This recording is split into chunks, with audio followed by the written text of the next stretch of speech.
Un véritable coup d'accélérateur pour l'aéronautique marocain. Juin 2022 marque une nouvelle étape. Deux opérateurs viennent d'annoncer la réalisation de deux grandes premières africaines. Le Maroc va construire des pièces de fuselage avant et arrière d'un avion, mais aussi des nacelles, autrement dit les supports et capots d'un moteur d'avion. Alors, où en est le Maroc dans l'industrie aéronautique? Comment se positionne-t-il? Peut-on rêver un jour d'un avion 100% marocain? Passage au scan. Je suis Landry Benoît, vous écoutez le scan, le podcast actu de Tel Quel, et ce jeudi 30 juin 2022, je vous propose de parler aéronautique.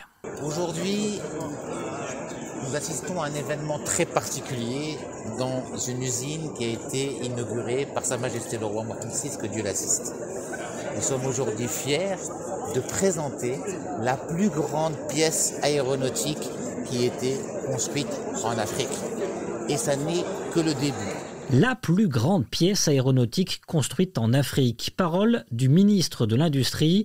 Riyad Mezzour était lundi 27 juin sur le site de Midpark, le temple de l'aéronautique marocain, pour célébrer cette nouvelle étape de l'industrie aéronautique. Une étape franchie par le groupe américain Spirit AeroSystems.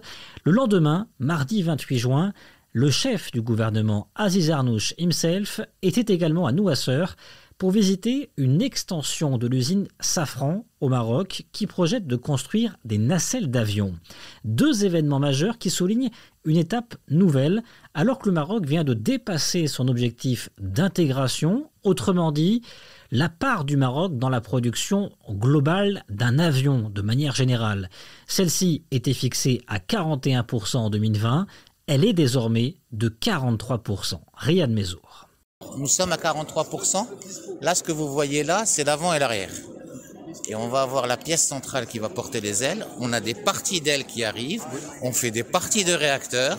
Donc on n'est pas loin. Il y a très peu de pays au monde qui ont un taux d'intégration comme le Maroc. Quand on va en Europe ou quand on va aux États-Unis, c'est des assembleurs et ils n'ont pas cette intégration qu'on a au Maroc. Alors un avion 100% marocain, est-ce bientôt possible? Et quelle position le Maroc occupe-t-il à l'échelle mondiale? Nous allons voir ça dans un instant, mais d'abord un mot d'histoire. Comment en sommes-nous arrivés là? Comment l'industrie aéronautique marocaine s'est-elle construite?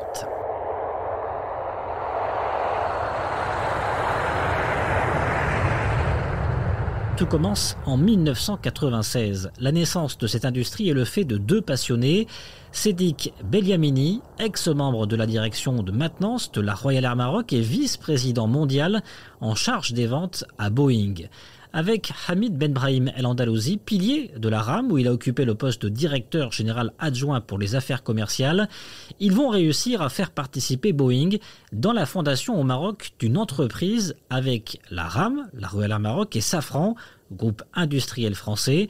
Son nom, Matisse, elle est spécialisée dans les câblages électriques aéronautiques. C'est là que l'aventure démarre. Mais cette aventure, elle n'aurait pas été possible sans la volonté de moderniser l'économie du pays. C'est là que le rôle du roi Mohammed VI et du gouvernement de Driss Jettou vont être capitaux. L'idée des métiers mondiaux va alors germer.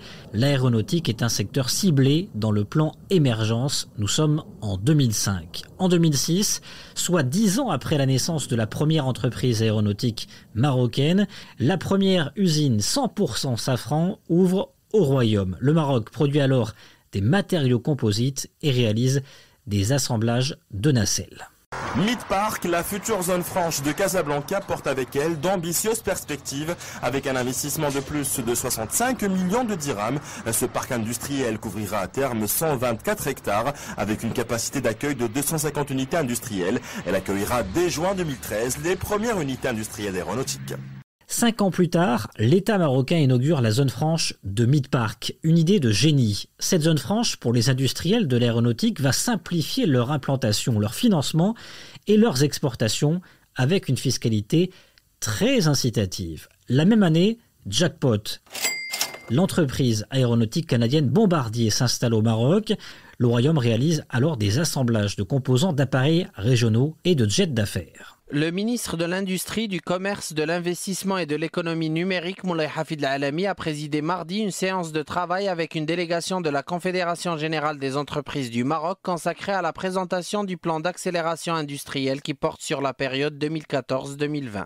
Et c'est en 2014 qu'un second tournant va être opéré avec le plan d'accélération industrielle. Ce plan va créer 5 écosystèmes aéronautiques et permettre au pays de sortir d'une stratégie du low cost, fabriqué à petit prix, et passer au best cost, le meilleur coût. Ces écosystèmes vont permettre aux équipementiers de travailler en coopération et de mutualiser leurs coûts. 2 ans plus tard, nouveau jackpot. Un protocole d'accord entre l'État et Boeing est signé. Pour la première fois, la firme de Seattle décide de s'aventurer hors du Mexique, qui concentre l'essentiel de son réseau de fournisseurs. Aujourd'hui, en 2022, le Maroc compte plus de 140 entreprises aéronautiques, plus de 20 000 employés. Le Maroc est le principal exportateur de matériel, pièces et composantes aéronautiques du continent africain.